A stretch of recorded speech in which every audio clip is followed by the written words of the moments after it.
This presentation was, or this symposium rather, was the result. We had one a couple of months ago that was also on the participation of teenagers in the facilitation of border crossings and migrant smuggling. And one of the recommendations that we received at that time was like, could you please write, or do something about social media? We know that it's relevant. We know that there's all of this activity, but we really want to get a grasp of what is happening. So that's why we invited, the International Rescue Committee to join us today. They are going to be sharing information about an actual initiative on, how to disseminate accurate information to people on the move. Mm-hmm. So we are very excited about them accepting our invitation. Sorry that I have to, look at you, you're right behind the screen. But we wanted to start, with giving you a kind of an overview of where we stand when it comes to some of this online activities. And we're going to leave plenty of time at the end of this first part of the symposium for questions. So please write them all down. And we'll do our best to answer them. Also, if within your organization you have direct experience, direct expertise, or engagement with this kind of activity, and you are willing to share some of those experiences, please feel free to do so as well. Okay. So I think it doesn't come, it's not a surprise that we have millions of the people, who are moving around the world. We have, if you're following the news, we have the case in Yemen. Human Rights Watch a couple of weeks ago released a report about thousands of people who are leaving from the Horn of Africa into Yemen to get to Saudi Arabia, and some of the abuses that they are facing as they move through. There's, of course, the challenges in the Mediterranean, Lampedusa, this island, off of the coast of Italy that is receiving thousands of people per day, as well, that are arriving on the boats from North Africa. And, well, especially here, the case in the Americas. Most of the mobility that we're witnessing in the continent, especially in South America, involves people from Venezuela, even though most of them are actually staying within South America. Many times because we are here and we see the numbers and we see the statistics, we think they are all coming here. At least 4 million people, 4 million people from Venezuela have actually remained in the cone, in South American countries, going primarily to Colombia, Ecuador, and some of them going down to Argentina and Chile. So despite this perception, that most migrations are actually regional. People remain within their own communities. They don't seek to go very far away. These are there's the visibility and what the actual data is showing us. Also in the case, and this is something that we get to see here on the U.S.-Mexico border, we have, again, the presence of Venezuelan migrants. We have we've had several episodes of people from Haiti arriving, which involves, a very unique set of challenges, given the language differences, and also the racism that many of them face. And most recently, and I was actually thinking, a lot about the chief, in terms of extracontinental migration, people from countries outside of the Americas, people from the Middle East, people from Africa. We were just discussing that it is not unlikely that people from Morocco start arriving within the next few weeks, following the earthquake, if you recall that, and we can talk. If you're interested to look into that as well, I'll be happy to share some information on that. But these are, looking back at the routes and how they are, what we're facing here, in the Americas. Most of the people who continue to arrive to the U.S.-Mexico border, are from Central America, Venezuela. There's in South America right now, there's also the concern over the shutting down of the border with Chile and the inability of people to enter, to go south. That is in turn generating some dynamics, some groups of people who are going back up north. Once they made it to Chile and they realized that the border is closed, so they start going up, considering, coming up to the U.S.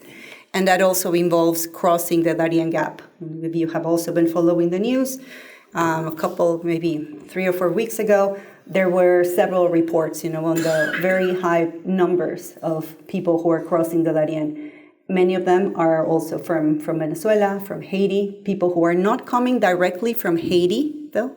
They're, again, people who are living in countries like Argentina and Chile, primarily, and due, again, to racism, discrimination, and some of the changes that prevent them from acquiring citizenship, for their children to acquire citizenship, or for them to acquire regular migration status. So how, do people move? This is, we could spend an entire semester, talking about how people move and who is behind a lot of their movements. But in general, and this is a chart that you would find in the 2018 edition of the UNODC report on global migrant smuggling. So we can, even though most of the time we talk about networks, about transnational organizations existing, they have, there's this typology that is, kind of like widely accepted at this point. We do have hierarchical organizations, where there's a more pyramidal structure with somebody at the top. They're well organized. They frequently organize very long journeys. So, for example, those that may take place from West Africa or Central Africa, arriving to Brazil and then coming up north. There's also, this organization in terms of networks that are looser networks where collaborators, come together occasionally on an occasional basis. And let me see over here. Then we also have this mixed kind of organization, like people who operate at a local level and a more individual level, facilitating, for example, transporting people across a specific segment, obtaining a document, bringing food, bringing water, but who perhaps don't have a direct connection to a cluster of facilitators. So this is typically, how most organizations around the world are facilitating transits. And at the same time, it is very important to consider the fact that not everybody's journeys, are going to be the same. Many times we talk about people on the move saying, well, everybody goes through that, or everybody's traveling with a smuggler. Or, or we hear in our settings, the places where we work, that people are buying packages to get here and they get multiple tries with the smuggler to cross a specific border. But here, and this is something that from, this experience in South America that I just came back from, made really clear. People have different amounts of resources at their disposal. So there's going to be those whose families and loved ones are going to be able to afford these more all-inclusive packages. In the case of Mexico and here on the U.S.-Mexico border, we probably heard about those, where you pay a fee and that includes your travel, room and board, any kind of payments that have to be paid, including bribes or piso, depending on where you were traveling from. In some instances, even, visas that were acquired, what would be the word, through bribes, but that allow people to travel more safely. Then something that we have been able to document around the world is this pattern or pay-as-you-go journeys. So people are not just, people cannot afford, or their families cannot afford to just make a huge payment at the beginning. And many of them just have to leave their communities right on the spot. So they go as far as their money takes them. They may arrive at a location in Central America, southern Mexico, or here to the U.S.-Mexico border. They start working, they save a little bit of money, and then they continue their journey. So in that, as you can also imagine, that makes these journeys longer, and it also exposes a lot of people to other risks, like violence, in the street, gender-based violence. And last but not least, we have the most vulnerable of migrants. These are people who have many times no connections whatsoever to a community, who just had to leave, right on the spot. For those of you who work here on the U.S.-Mexico border, many of you have been talking with people from Venezuela, for example. Many of them have didn't really have a lot of connections, didn't have a lot of money to start with, to travel, but they had been relying on humanitarian assistance along the way. They also rely on begging, or some of them may also work. So they start putting together those little pieces of resources that they as they move through their journeys. And at the same time, these are not, what's the word for that? Independent categories. Many times you're going to find people who paid for an entire package and they may find themselves abandoned at some point during their journeys. This is something that we get to hear about quite often. People who are scammed, that are also, and we're going to be talking about those in a second. And again, people who also benefit in many occasions for the kindness of others, of humanitarian groups that are able to cut through some stages of their journeys.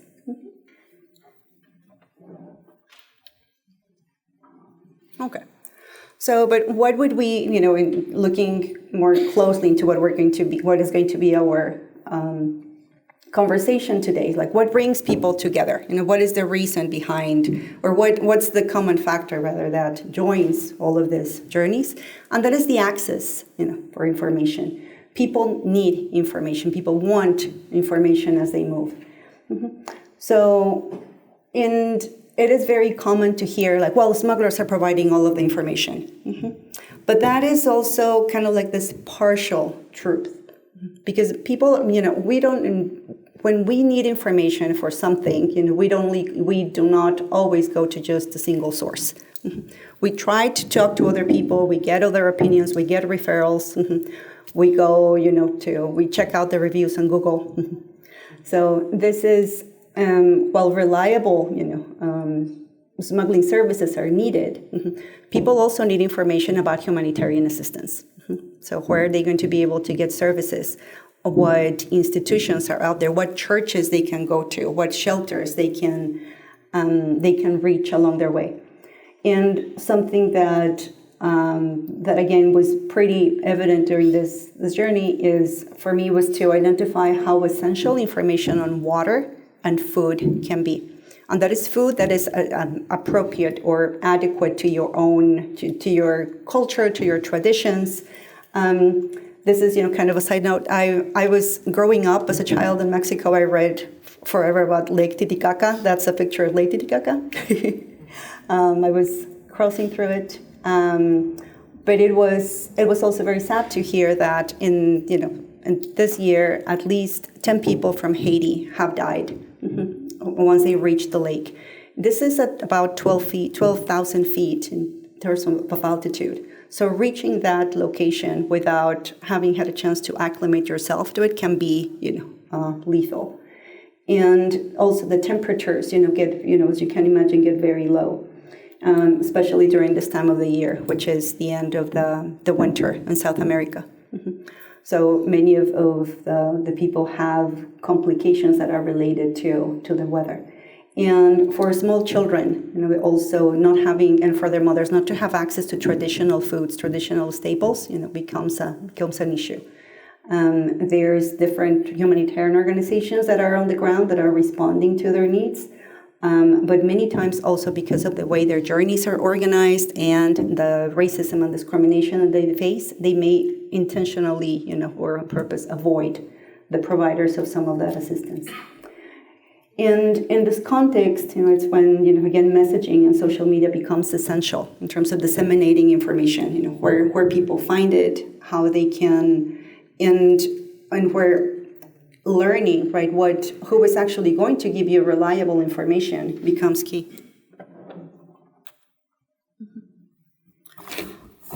But as researchers, we actually know, despite the fact that everybody talks about the fact that migrants rely on social media, there's very little research that has been conducted on that, on the actual use and the engagement with social media. We don't really know. We know that they use their phones for a fact. I'm sure that, and I've been in many settings where people say, "Oh, people have better cell phones than I do," or they have or they have better cell phone packages than mine. And the truth is that, yes, most people have a phone and travel, with the phone, and they are able to share some information like that. But thinking about logistics, and this has happened too, and I'm sure, because it has, I'm sure that, many of us have been in this situation, that we end up in a country where we don't have access to data, or, that is not covered in our plan. So imagine, having been on the move, going through multiple countries and trying to get to the U.S.-Mexico border, for example. So people do not always have credit or data. They have to rely on open Wi-Fi services. And something that I've also seen quite often here on the U.S.-Mexico border, once people are here, they sell all of their phones and they just keep one that they can, so that they can use the money and also wait for their CBP appointments, CBP1 appointments. So we also know that people often create these groups for nationality. And as they go and they start, just as we do, all of us are part of more than one group, I'm sure if we look at our phones. And so one of the challenges here, right, is that the more participants that are added, there's this circle of information, and the way information is shared, becomes more complicated, because you cannot always, it's not the same to have a small group with your family and your friends and then having to open it up to everyone else and not being able to actually verify the content, if that information is accurate, if that information came from a good source, or if the person who is sharing that information with you has good intentions, as we're going to see during this morning.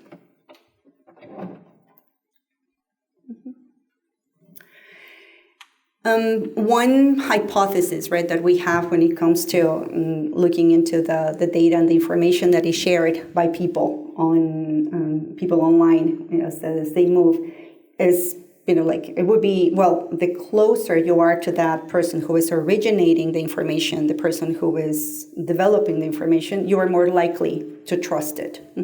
Well, it came from my mom, it came from my brother, it came from somebody that I was with at the shelter, so it has to be, and I know this person, so it has to be legit. Something that we hear quite often also, when we try to share information with people that are actually going to help them, once they have entered the U.S., or we tell them, these are going to be some of the challenges that you're going to face. They usually say, oh, but my friend who already made it to New York told me that this information was correct. So you are wrong. Like, I got information from a friend, it was on Facebook, it was on Instagram, it had the logo, it had the seal of CBP, so it has to be right. And here, one of the challenges that we have at communicating or at trying to explain or get through people is that the source of this information might, again, maybe hiding details in terms of, how they got there. Like, yes, I made it to New York, but to make it to New York, I had to pay somebody along the way. Or yes, I told you that I made it here, but I'm actually in a different city. That's what, I have also heard among people, they find out that the person they thought was going to be receiving them or welcoming them was actually not there. And so, also seeking to preserve resources. That's something that we have seen lately, quite, I think, during this entire year. How many times people keep sharing the information to get to a specific shelter. I think there was one in San Antonio, the 1300 San Pedro. Everybody came with that information. Like, somebody told me to get to 1300 San Pedro. And where is that? And so there's all of this information that keeps being shared. But, many times it's limited, it's not specific. And so people don't actually get access to that, to more reliable information. And something that, Chief Manjarres has actually written about in his work, was this concept that I really like to use, is the gap of hope. And how, if somebody else already made it, if my friend already made it, if my neighbor made it, if somebody posted a picture on Facebook that they made it, I can. It doesn't matter what you tell me, what all of you, UNHCR, IOM, or the people at the shelters, I have the right information because, my friend got there. I have a picture, I have the proof. So that also limits our ability to communicate accurate messages to people. That expectation that we're like, yes, everything can go wrong, but there's this tiny bit that can go right, and I am going to be the person who makes it. There's also that expectation that comes with it. So that takes us to the issue of reliable sources. We have reliable sources, right? We have all of these campaigns that are again put together by organizations. We have researchers, we have educators, people who are coming together, to give information, to provide reliable information online. And many times, some of the challenges that we see, and these are findings from people who are other researchers who have been looking at campaigns to deter migration or to stop irregular migration. And these are some of the findings, And I think one of the key ones is that data or information that comes from official sources, aka government agencies, is not always accepted. Or where people usually say, well, of course, this is coming from the government, so they don't want me to make it there. They are going to do everything they can to stop me. So no, I'm not even going to pay attention to those. So we have, this is from a U.S. State Department campaign, from the U.S. Embassy in Nicaragua. And I will just translate it. It says, if you arrive to the border with the U.S. irregularly on your own or accompanied, you will be deported immediately. Do not believe in the lies of the coyotes, and do not start a worthless journey. And so, again, here's the campaigns are also many times, and this is from the data that we have, talking with migrants, people know the risks. People are aware of what can happen to them as they travel, through the Darien. People know what is going to happen to them once they travel through Mexico. They have heard about drug trafficking organizations. They have heard about kidnappings. They have heard about extortion. They just do not have the ability to control those dynamics. So they have access to that information, again, and we don't. And many times, the source of that information may not be that reliable. The information that they have may be outdated by the time they actually make it to that location, to that destination. Or they are simply people who have already left. So they are, many of these messages get to people who are already in transit. So at that point, it may also be kind of late for them to receive this message or to rethink their decision to migrate.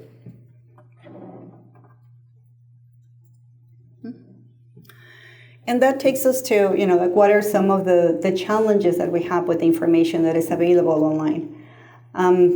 There may be very good intentions in terms of, we're going to have this campaign and we're really going to inform people about what is happening. And, we're going to do everything to make it inclusive and to make it informative. And what the evaluations, the assessments of these campaigns also show is that many times the messages are very hard to understand. They use literacy level or wording, that is complicated, that is hard to follow. If you look at some posts, some publications online, you will see there's like this long text that people are really not going to stop to read and try to understand, in detail. Again, regionally, languages are not accessible to migrants who speak, content rather is not accessible to migrants who speak languages other than Spanish. This has often been the case of people from Haiti, and I think that's the case that we know the best. In case there's very few speakers of Creole outside of Haiti or the migration pathways. Also, speakers of indigenous languages, Maya languages within the region. And also, and this is something that I think that several of us deal with here on the border on an everyday basis, information may not be updated or available at the speed that people need it, or the speed that is many times communicated, again, by authorities. You probably, if those of you who are here, I assume most of you have heard about the rumors of the bridge. that, when we hear that, or when people hear that, ya abrieron el puente, the bridge is open, or, the restrictions have been lifted, just show up. And how these messages are, in fact, communicated online. So there's contradictory messages or information that comes many times from leadership, regarding policy. We heard just, this week about the 500,000, work permits for Venezuelans. On the, what border was it? I think it was the border with Peru and Bolivia. The coordinators kept asking me, like, oh, so all Venezuelans can apply? Can they just go now? Like, can we send people there?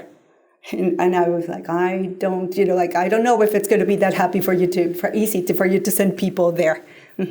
But by this time, people had already heard about the messages and about the opportunity for the jobs. And if you also read some of the journalistic coverage, there was already concerns over how is New York going to respond to this? There's really not a lot of infrastructure that is going to allow them to do that. There may be information about free transportation being available. This is also happening in the context of Operation Lone Star, like the trips that are offered to people, and how people arrive expecting that they are going to be actually taken to specific locations, when, as we know, these trips do not take them to where they want to go, but to specific states in the country. There's also, and this is something that I've had to deal with, or I've heard of, systematically, how many migrants go to ports of entry, to POEs, where they have heard that there's specific rules that allow women and children, or children, who are on their own, to enter, or where they are going to be received differently, or where they are actually going to be allowed in if they turn themselves in.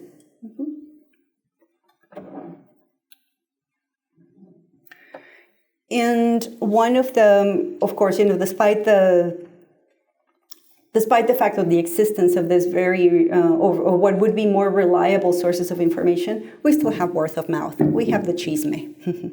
We have, all of the spread of information that, or of images. How many times have you not been deceived by an image that you see online? And we are not migrating.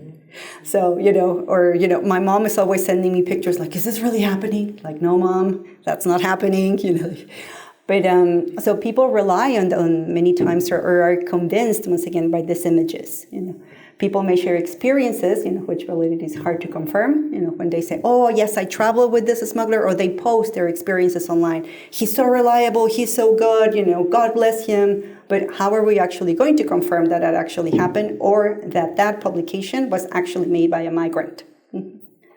This is one publication that came out in one of the groups. This is, I think it says Piedras Negras, Mirantes Piedras Negras, this is the river, Rio Bravo, Piedras Negras in Coahuila. This is in, South Texas. And if you see this image, like you were like, wow, the river is really dry. But then once we started to look, well, this doesn't look like, Piedras Negras or the river. So where does this come from? And this is actually from the U.S. Geological, Association. And they were, just pictures from another part of the country. But that are, many times, it's so easy to just clip, to cut and paste information, and for people to react to that.